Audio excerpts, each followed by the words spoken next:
নমস্কার সকল দর্শকবৃন্দ ও শ্রোতাবৃন্দদের আমার ইউটিউব চ্যানেলের পক্ষ থেকে স্বাগত জানাই।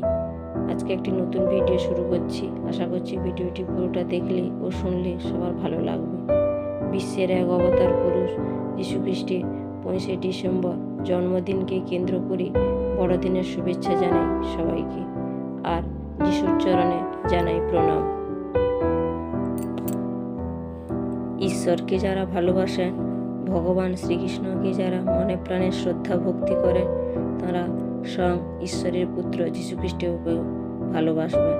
যীশুখ্রিস্ট, যিনি ঈশ্বরের বরদানে এই ধরাধামে পৃথিবীতে আবির্ভূত হয়েছিলেন, সেই ঈশ্বরের পুত্র যীশুখ্রিস্টের জীবনী রচনা আকারে পাঠ করে শোনাচ্ছি। ভূমিকা: খ্রিস্ট ধর্মের প্রবর্তক হিসেবে যার নাম আজও সমাদৃত, তিনি হলেন পরম পুরুষ যীশুখ্রিস্ট। খ্রিস্টানদের ধর্মগ্রন্থ বাইবেলে যিশুকে ঈশ্বরের পুত্র বলা হয়েছে।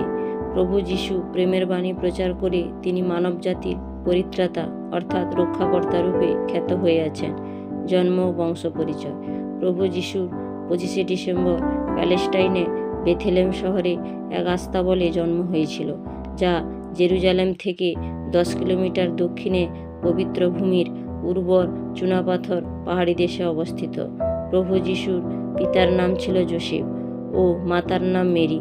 মাতা মেরি মারিয়া বা মরিয়ম নামেও পরিচিত ছিলেন।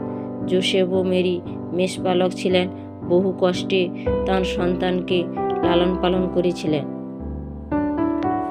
শৈশবকাল ও শিক্ষা: শৈশবকাল থেকে প্রভু যিশুর জীবন খুব দুঃখ কষ্টের মধ্য দিয়ে অতিবাহিত হয়েছিল।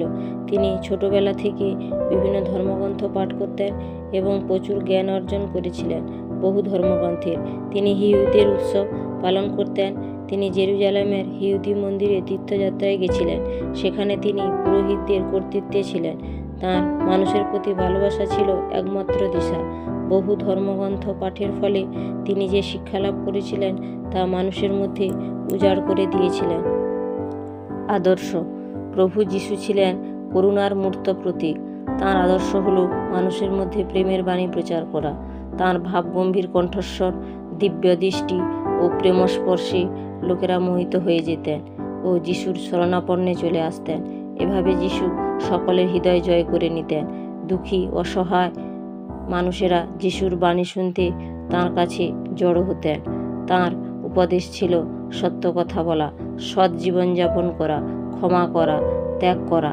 এগুলো তিনি বলতেন, ঈশ্বর হলেন সকলের পিতা, তাঁকে সবার স্মরণ করা উচিত। প্রভু যিশু খ্রিস্টান চার্চ প্রতিষ্ঠা করেছিলেন। শাসকের অত্যাচার ও মৃত্যুদণ্ড: যখন প্রভু যিশুর বাণী ও উপদেশে মোহিত হয়ে দলে দলে লোকেরা তাঁর শিষ্যত্ব গ্রহণ করলেন ও খ্রিস্ট ধর্মে দীক্ষিত হলেন, তখন কিছু স্বার্থন্বেষী ক্ষমতালোভী মানুষ কিছু মুদ্রার বিনিময়ে প্রভু যিশুকে রাজা হতে দেবেন না বলে তাঁকে অত্যাচারী রোমান শাসকের হাতে ধরিয়ে দিলেন। যিশুর প্রতিভা ক্ষমতা খর্ব করে রোমান শাসক তাঁকে মৃত্যুদণ্ডে আদেশ দিলেন। তাঁকে ক্রুশবিদ্ধ করে মৃত্যুদণ্ড দিলেন। আনুমানিক 31 থেকে 33 বছর বয়সে যিশুর ক্রুশবিদ্ধ হলেও তাঁর দেহ থেকে পবিত্র আত্মা স্বর্গে উত্থিত হয়েছিল, যা কথিত আছে। হিংসায় উন্মত্ত বিষময় পৃথিবী থেকে বহু কষ্ট সহ্য করে প্রেমের বাণী প্রচার করে প্রভু যিশু স্বর্গে ফিরে গেছিলেন। যীশুখ্রিস্টের ক্রুশবিদ্ধের দিনটি স্মরণ করে খ্রিস্টানগণ ইস্টার উৎসবে পবিত্র শুক্রবার দিন একটি উৎসব পালন করেন, যা গুড ফ্রাইডে নামে পরিচিত। উপসংহার: বিশ্বকবি রবীন্দ্রনাথ ঠাকুর বলেছিলেন, মানুষ তার নিজ গুণেই ভগবান হয়ে ওঠেন। প্রভু যিশুর ক্ষেত্রেও তাই হয়েছিল। তাঁর মহান কর্মের মাধ্যমে আদর্শের মধ্য দিয়ে সৃষ্টির মাঝে তিনি অমর হয়ে রইলেন। প্রভু যিশুর মূল্যবান কয়েকটি বাণী: পাপকে ঘৃণা করো, কিন্তু পাপীকে নয়। যে নিজেকে বড় ভাববে সে সর্বদাই ছোট হবে, আর যে নিজেকে ছোট ভাববে সে সর্বদাই বড় হবে। তোমরা অন্যের দোষ বিচার করার আগে নিজের দোষ বিচার করো। সকলের সেবা করাই হলো আসল ধর্ম। যে অন্যকে সাহায্য করে ঈশ্বর তাঁকে সাহায্য করেন। হে ঈশ্বর, বিপদকালে আমার সহায় হও। চরম দুঃখ ও হতাশায় আমার হৃদয় স্পর্শ করো। সকল ভুলের জন্য অন্তরে গভীর অনুতাপ দাও। ভ্রান্ত পথ থেকে হাত ধরে টেনে আনো আমায় তোমার কাছে। পিতা যেমন আমাকে ভালোবেসেছেন, আমিও তেমনই তোমাদের ভালোবেসেছি। তোমরা আমার ভালোবাসার আশ্রয়ে থেকো। এবারে আসা যাক বড়দিনের উদযাপন কেমন হয়, অর্থাৎ খ্রিস্টমাস ডে সেলিব্রেশন। 25শে ডিসেম্বর দিনটি বড়দিন হিসেবে পালন করা হয়। খ্রিস্টানরা নানাভাবে বড়দিন অর্থাৎ খ্রিস্টমাস ডে পালন করে থাকেন। বর্তমানে আপামর জনসাধারণ সবাই পরম পুরুষ যীশুখ্রিস্টের জন্মদিনে বড়দিন উদযাপন করে থাকেন। বড়দিন উপলক্ষে বাড়িঘর, গির্জা, দোকানপাট, রাস্তাঘাট আগের দিন থেকে সুসজ্জিত হয়ে যায়। বড়দিনে এক্সমাস ট্রি, কাগজের তারা, ঘণ্টা দিয়ে বহু জায়গা সাজানো হয়। গির্জায় বহু মানুষ নতুন পোশাক পরে ফুল ও মোমবাতি নিয়ে প্রভু যিশুর চরণে প্রার্থনা জানাতে যায়। 25শে ডিসেম্বর দিনটি রাষ্ট্রীয় ছুটি হিসেবে থাকে বলে পরিবারবর্গ, স্বজন, বন্ধুবান্ধব সবাই মিলে ঘুরতে বেরোয়, পিকনিকে যায়। ওই দিন কেক, মিষ্টি, নানা রকম ভুরিভোজের আয়োজন হয়। বড়দিনের উৎসবে আনন্দে সবাই মেতে ওঠে।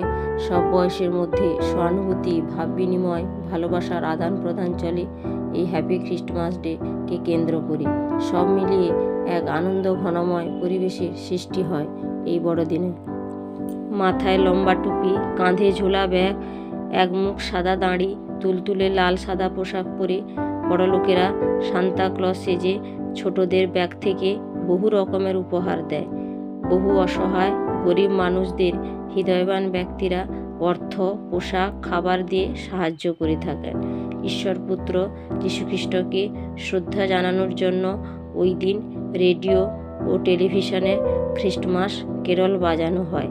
এভাবে বড়দিন বা খ্রিস্টমাস ডে সেলিব্রেশন করা হয়। এই উপলক্ষে আগে থেকে ব্যবসায়ীদের ব্যবসা বাণিজ্য, ক্রয় বিক্রয়ের এক মরশুম চলতে থাকে। হে প্রভু, তোমার পবিত্র আশীর্বাদ চাই। তোমার অসীম ধৈর্য ও অসীম করুণা ও ভালোবাসার জন্য তোমাকে ধন্যবাদ জানাই। ভিডিওটি ভালো লেগে থাকলে লাইক, কমেন্ট, শেয়ার করবেন। সবাই সুস্থ থাকুন, ভালো থাকুন, ভুল ত্রুটি থাকুন।